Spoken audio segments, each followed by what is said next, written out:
Hey everyone, my name is Levi Gunderson, and today I'll be doing my presentation on Vice Media, informing you of their startup and where they are now.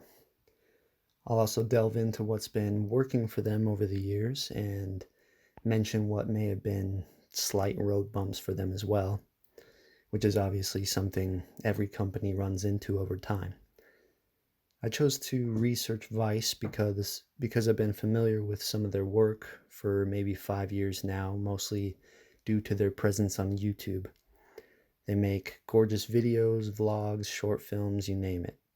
So this was sort of my base when going into this project, and I was excited to find out what other kinds of media they've been a part of and where they're headed now.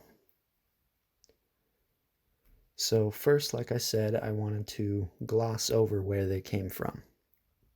According to the Intelligencer magazine, essentially it all began in Montreal, Canada, back in 1994 with three guys named Gavin McInnes, Shane Smith, and Sarush Alvi.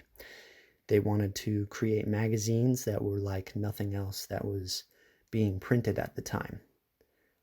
The comedic stuff that pushed the envelope, edgy stuff that didn't necessarily need to be serious. It caught the eye and the attention of a pretty large audience, and they stood strong as a company that was trying new things. This absolutely allowed Vice to expand into several other types of media, like commercial, digital media, a film studio, and even a record label fell into place, all with their original brand slapped on the front, its font being unchanged from when they first started back in the 90s. 2006 is when their digital presence really took off, causing companies as big as Intel to invest in them. They offered them $25 million as a startup, and then that eventually turned into them giving them $2 billion annually. So their work was definitely being recognized. Vice has bought and even created brands under its title. Their website tells us that they own Vice News, Viceland, Broadly, Free, Garage, ID, Amuse, Motherboard, Munchies, Noisy, Tonic, Vice Impact, Vice Sports, Waypoint, and Vice Video. Now, I was surprised with how many of these I was already familiar with. I just didn't know that they were, in fact, affiliated with Vice. So I figured they must be bringing in quite a bit of revenue from all these outlets. According to Craft.co, Vice Media's revenue went from $500 million in 2015 to over $3 billion in 2016. This was largely due to this company growth and all their brands.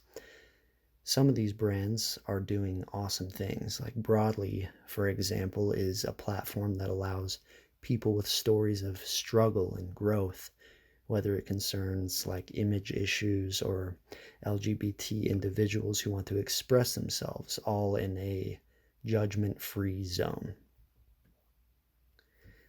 So next I'm going to get into the high points of Vice's success over the years. They were beginning to get so big that they needed to relocate their office, which ended up being in Williamsburg, kind of taking over a popular local music venue there. Because of this, some Vice employee ended up getting pushed over a railing. This is just because someone was upset over this move and where it ended up being in location. Regardless, they had a strong presence. People knew who they were. Many companies like Gawker tried to dig up any negative information about them to make them seem not so good in a time that they were actually pretty much killing it. Vice responded with a pretty colorfully titled response article. This led them to redefine themselves as a 360 multi-platform, vertically integrated global media brand. So, kind of a mouthful, but they believed that this was the best way to describe who they were. Soon, they were given a pretty large offer by Disney, and they got their hopes up, as you can imagine.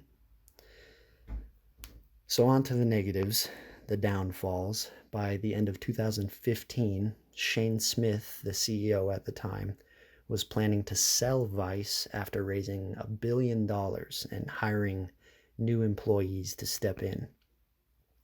People were expecting to lose their jobs but be able to live comfortably for a while. And then, amongst the wildness, the Disney offer never materialized. And it was never really specified as to the why, but there were obvious implications. Money that was being fronted to Vice before this situation was getting tied up, and they struggled to reimburse companies that had helped them out.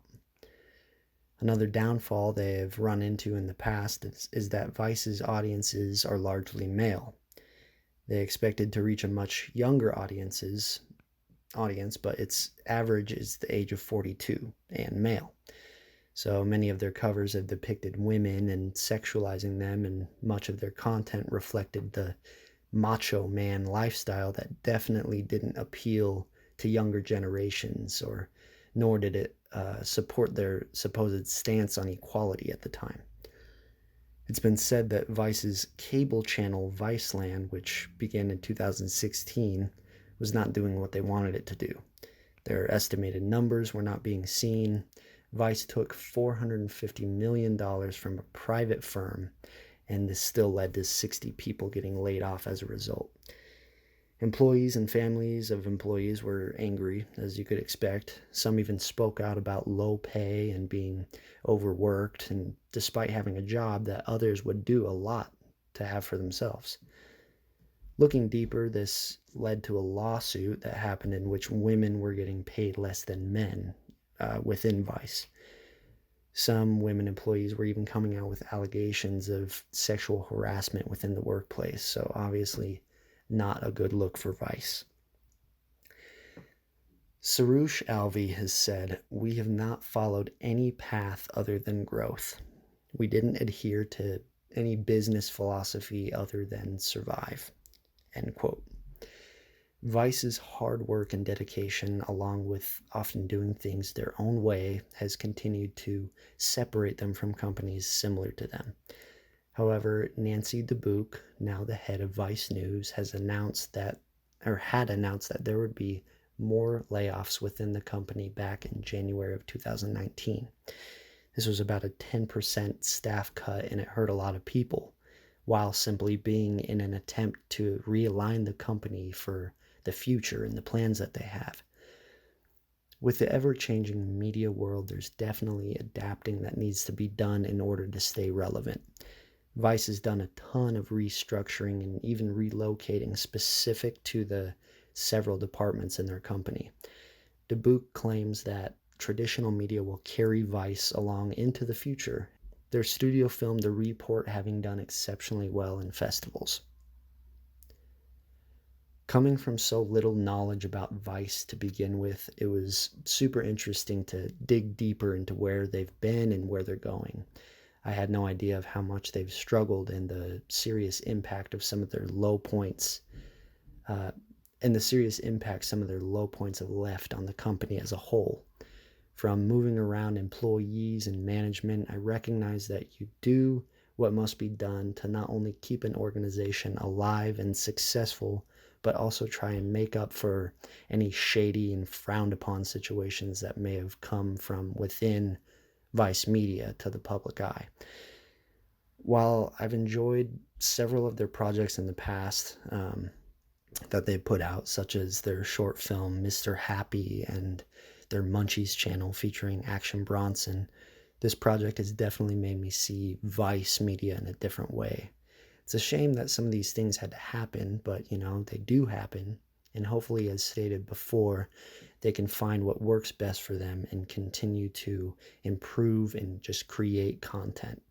Sometimes that's the best way to go rather than completely shutting things down. Thank you for listening.